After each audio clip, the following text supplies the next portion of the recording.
Assalamualaikum warahmatullahi wabarakatuh. Rabbi shrah li sadri wa yassir li amri wahlul 'uqdatam min lisani yafqahu qawli. Allahumma sholli ala sayyidina Muhammad wa ala ali sayyidina Muhammad.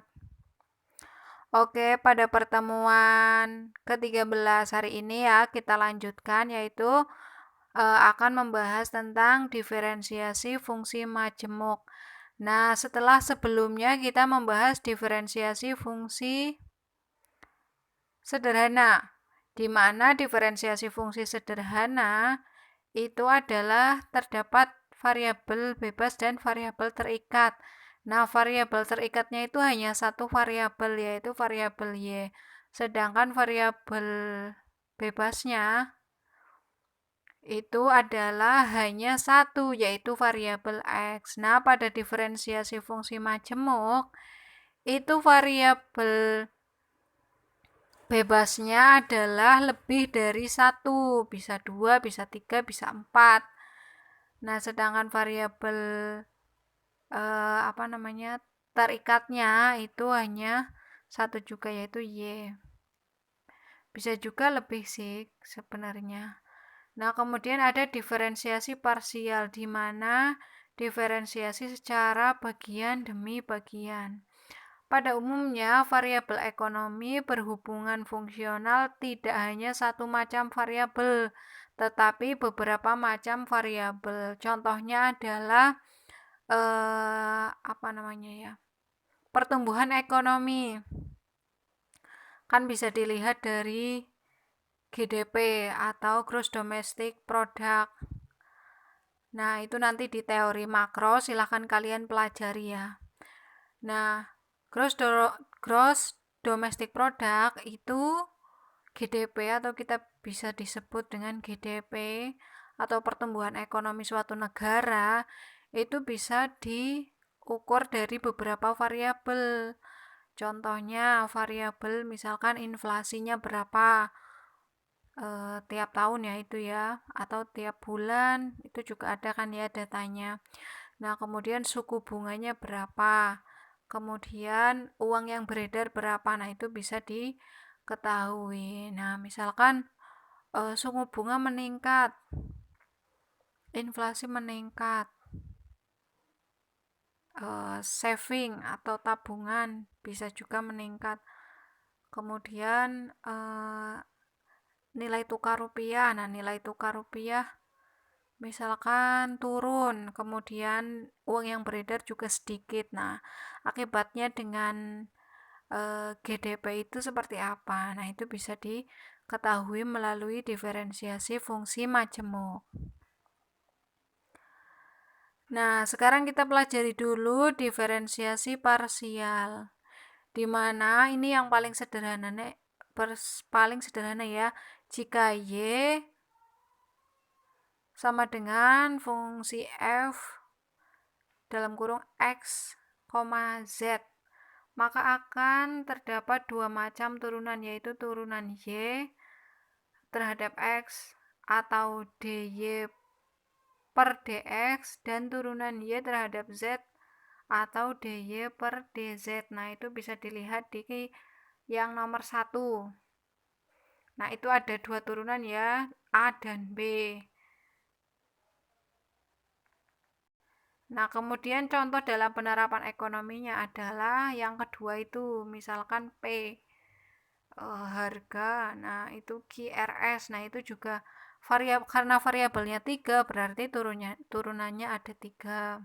Tapi hanya turunan pertama ya, ini juga P aksen atau Y aksennya. Nah, ketika Y itu adalah variabel bebasnya 2, berarti turunannya ada 2. Nah, ketika 3 berarti turunannya ada 3. Nah, itu diferensiasi parsial, yaitu turunan pertamanya. Kemudian derivatif dari derivatif parsial. Nah, setelah tadi kita ketahui ini ya diferensiasi parsial. Nah, kita langsung ke contohnya saja, di mana fungsi fx atau y itu sama dengan x pangkat 3 ditambah 5z pangkat 2 dikurangi 4x kuadrat z min 6xz pangkat 2 ditambah 8z sama dengan 7.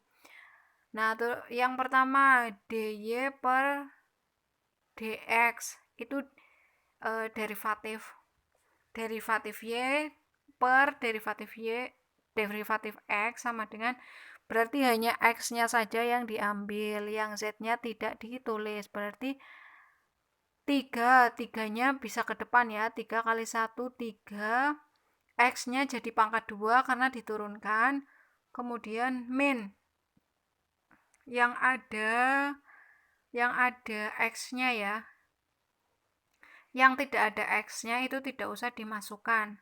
Nah, ini 4 ya, kalau 5z kuadrat itu kan 5z pangkat 2 itu tidak ada x-nya, jadi tidak usah dimasukkan. Nah, berarti diturunkan x-nya itu 2 kali 4 sama dengan 8. Plus minnya itu mengikuti ya, mengikuti yang di atas, kemudian x, z-nya tetap ikut. Nah, kemudian 6xz, nah itu x-nya karena 1 berarti dihapuskan, jadi 6z pangkat 2. Nah, itu yang pertama. Kemudian derivatif y terhadap derivatif z, nah berarti yang diambil yang ada z-nya. Nah, x pangkat 3 tidak dimasukkan karena tidak ada z-nya.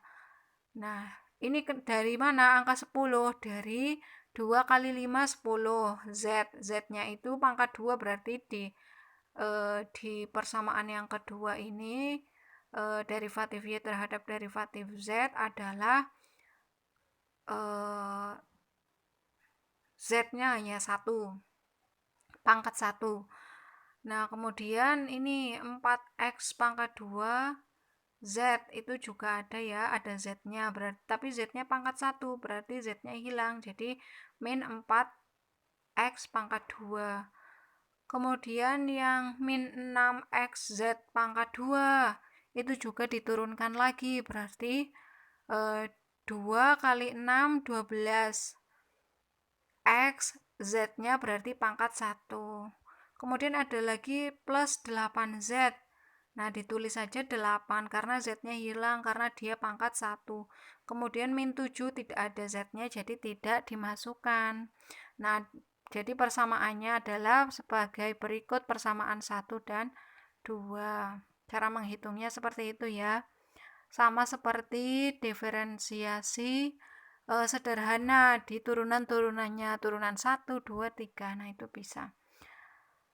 Kemudian nilai ekstrim, maksimum dan minimum. Jadi nanti kalian menentukan dia termasuk ke dalam maksimum atau minimum. Nah, itu bisa dilihat pada angkanya. Ketika misalkan dy per dx-nya itu sama dengan 3, dy per dz-nya sama dengan min 4, berarti minimumnya adalah min 4, maksimumnya adalah 3. Nah, adapun nilai-nilai ekstrim optimum dari sebuah fungsi yang mengandung lebih dari satu variabel bebas dapat dicari dengan mengujian sampai derivatif kedua.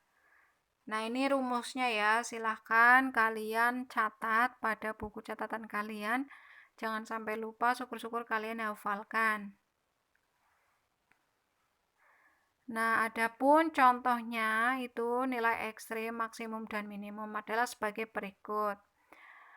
Nah, contoh 1. Selidiki apakah titik ekstrim dari fungsi berikut ini merupakan titik maksimum ataukah titik minimum. Nah, adapun persamaannya adalah y sama dengan min x pangkat 2 ditambah 12x min z pangkat 2 ditambah 10z min 45. Nah, di sini jawabnya adalah dy per dx sama dengan, nah ini diturunkan dulu ya persamaan yang di soal, berarti ini x ya, x berarti yang ada x-nya, z tidak diikutkan. Nah, berarti min 2x pangkat 1 ya, karena di atas pangkat 2, kemudian 12x itu menjadi 12. Nah, ini persamaan pertama. Kemudian persamaan keduanya dy per dz, berarti yang ada z-nya. Nah, ini min 2z ditambah 10, karena ada min z pangkat 2 plus 10z. Nah, yang ada x-nya tidak ikut, dan yang tidak ada variabel z-nya adalah tidak dicatat. Nah, kemudian yang pertama itu tadi, yang ke sebelah kiri lagi ya fokusnya. Nah, ini min 2x plus 12 sama dengan 0. Jadi x-nya berapa? X sama dengan 12 dibagi 2 sama dengan 6. Jadi x-nya itu adalah 6. Kemudian yang z ini min 2z plus 10 sama dengan 0. Z-nya adalah 10 dibagi 2 sama dengan 5. Nah, itu berarti minimal 5, maksimal 6 ya. Nah, kemudian Y sama dengan, nah silahkan dimasukkan ya sesuai dengan yang sudah diketahui. Nah, ini persamaannya kan min x pangkat 2 plus 12x min z pangkat 2 ditambah 10z dikurangi 45. Nah, dimasukkan saja. Min x-nya adalah 6. Kemudian ditambah 12x lagi 6. Kemudian min z pangkat 2, berarti z-nya adalah 5 ditambah 10z. Nah, z-nya adalah 5, berarti 10 dikalikan 5 dikurangi 45, hasilnya adalah setelah dijumlahkan adalah 16. Jadi d pangkat 2y dibagi dx pangkat 2 lebih kecil daripada 0. Nah, sedangkan d pangkat 2 derivatif pangkat 2y dibagi derivatif z pangkat 2 sama dengan min 2. Itu juga sama-sama lebih kecil daripada 0. Nah, silahkan jika ada pertanyaan, silahkan ditanyakan ya, bisa melalui WA group. Nah, adapun di sini ada latihan soal diferensiasi parsial. Nah, di sini ada 7 soal. Aturan mainnya adalah silahkan kerjakan latihan soal tersebut. Jawaban diupload dalam bentuk foto seperti biasa di grup WA kelas matematika ekonomi dengan ketentuan satu mahasiswa satu soal. Siapa cepat dan jawabannya benar, dia dapat nilai tambahan. Selamat mengerjakan. Nah, ini silakan di screenshot untuk dikerjakan soalnya. Udah cukup ya. Nah, demikian yang dapat saya sampaikan. Semoga dapat bermanfaat untuk kita semua. Kurang dan lebihnya saya mohon maaf. Assalamualaikum warahmatullahi wabarakatuh.